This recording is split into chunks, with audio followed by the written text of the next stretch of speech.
Hey YouTube.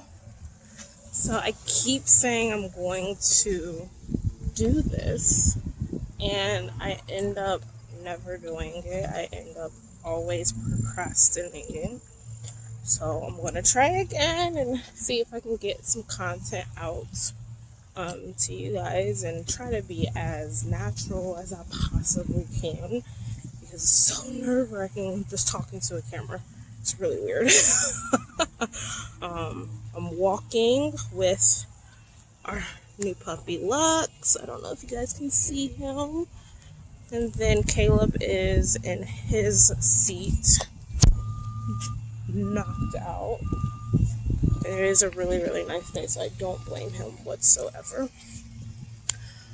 So what I wanted to talk about today is how we were able to get ourselves out of debt and buy our dream home during this pandemic.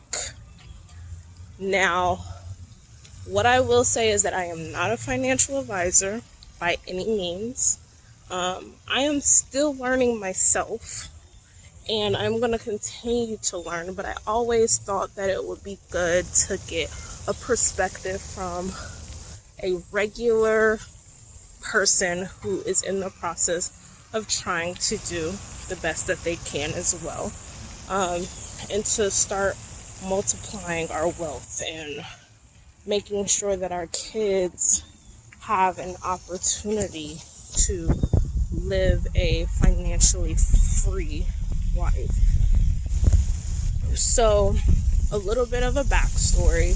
I have a college degree in culinary arts. As much as having a college degree is awesome, a degree in culinary arts does not get you much. I'm gonna be honest with you, at least not in my scenario. It might work for some people, it just didn't work necessarily for me. You know, with me already having a child in the play when I went into college, it really didn't help me for someone who I couldn't wait for the experience to help me get more than a minimum wage paycheck. So after college, I jumped from job to job, customer service here, daycare worker there, and none of them ever fulfilled me, never made me happy.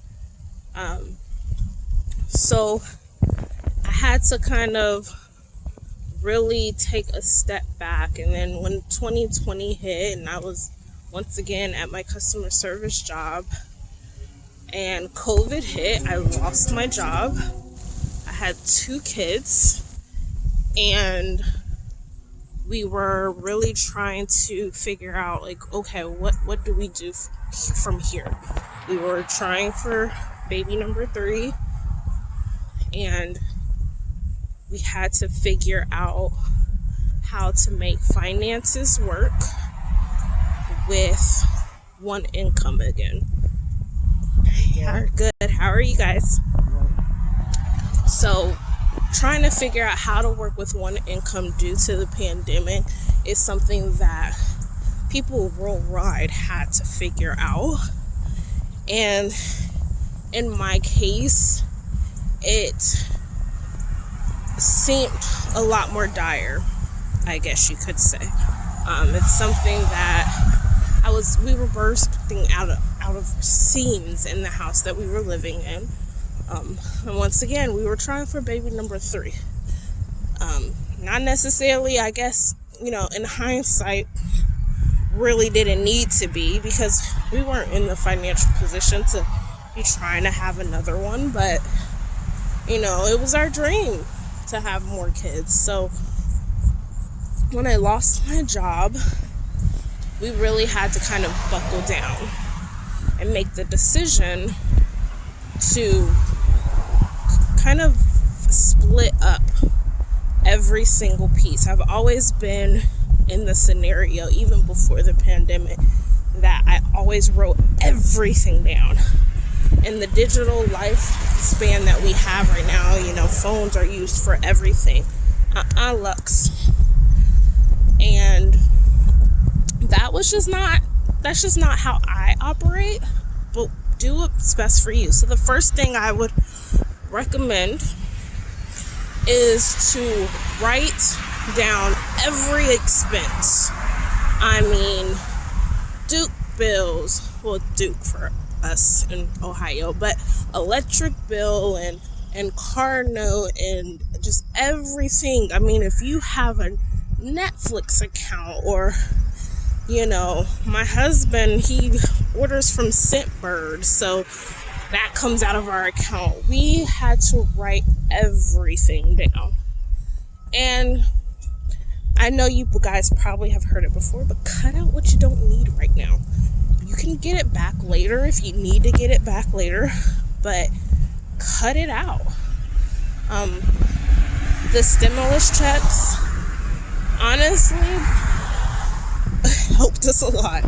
I can't sit up here and say we would have been able to do it without those stimulus checks, because I don't know if we would have been able to do it. I know a lot of people, it was very controversial on whether you should, invest the money or, spend the money on new J's or whatever, Yeezys now maybe. But no, I took that money and I divided it up accordingly. So I divided it up according to what bills needed to be paid. And then, sorry you guys, I had to scratch. And then I went ahead and as much money as I could possibly portion out went towards paying off debt. So I paid extra with the stimulus check, plus kept paying what we were paying monthly for all of our debt. So credit cards, student loans, all of that good stuff. Like, I just put that stimulus check towards all of it. So eventually I was able to get us completely out of debt, besides my federal student loans, because that is a whole nother monster that I'm working on. But yeah, so that was literally how I got us out of debt during the pandemic. It also was able to get me and my husband's credit score up to where it needs to be. And so when I say what it needs to be, is that it depends on what your main focus is. I mean, my main focus was we needed to move. We needed to buy a new house. We needed more rooms. So I wanted to get us at least to a 640. And that is kind of like the minimum or benchmark I would say you should go for to get an FHA loan.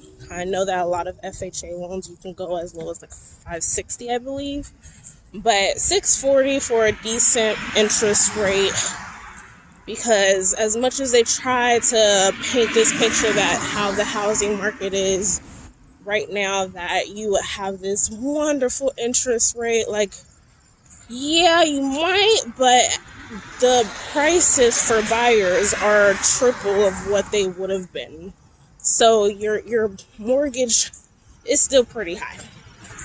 So I was able to get our credit scores up to where it needed to be, and kind of maintain that.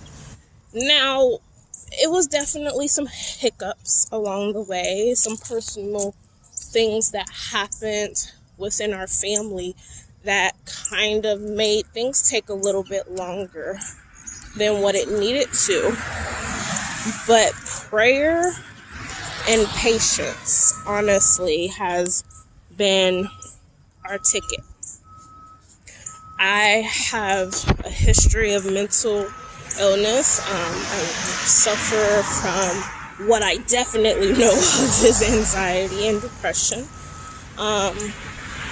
So certain things and lifestyles for me is kind of a necessity.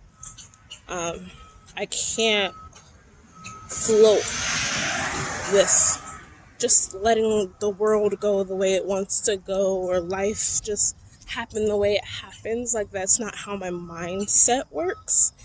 I wish it did, but it's definitely not how my mindset works.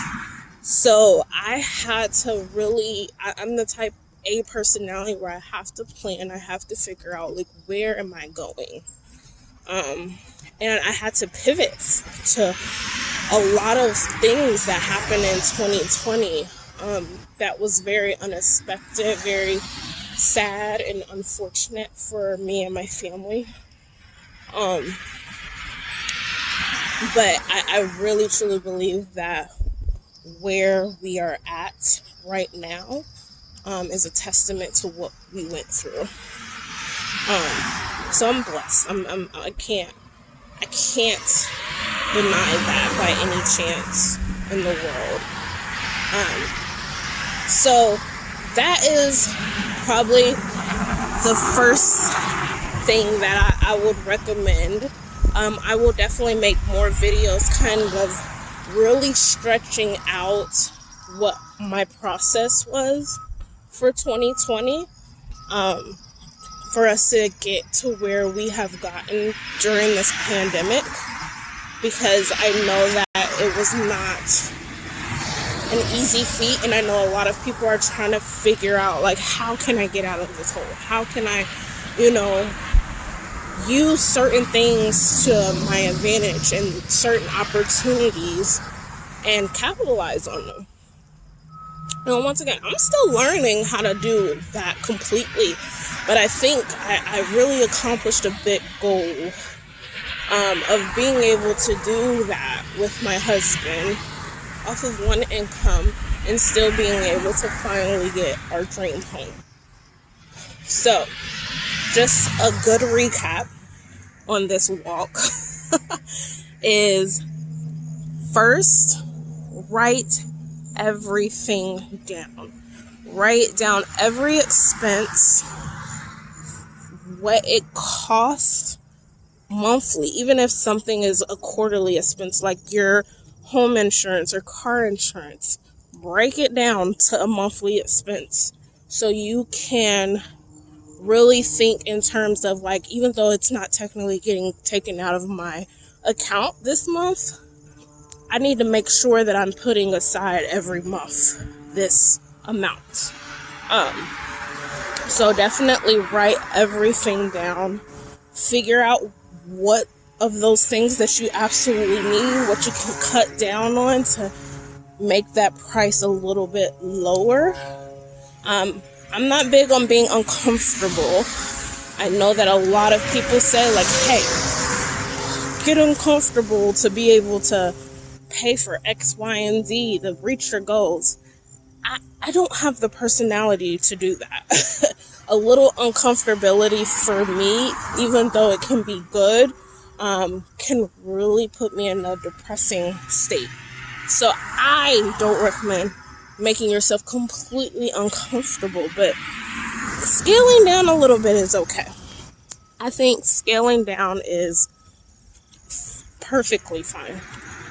So write everything down, get each pricing to the T, round up. If you have an electric bill or water bill that obviously is going to be different every month, go with whatever it usually is. So say it's like $150 a month, or it's always like $152 or $151, and then the next month it's $145. Round up.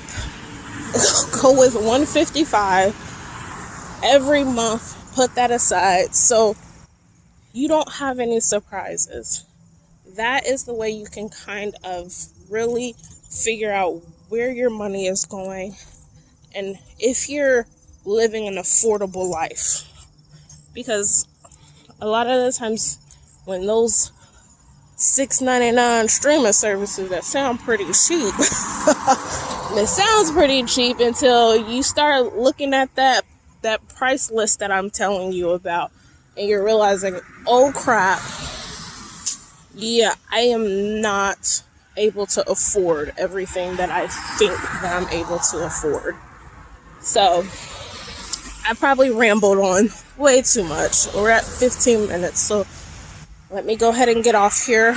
I will definitely put more content out, another video to show you guys how we were able to step by step get our loan and get our brand new house. All right, bye you guys.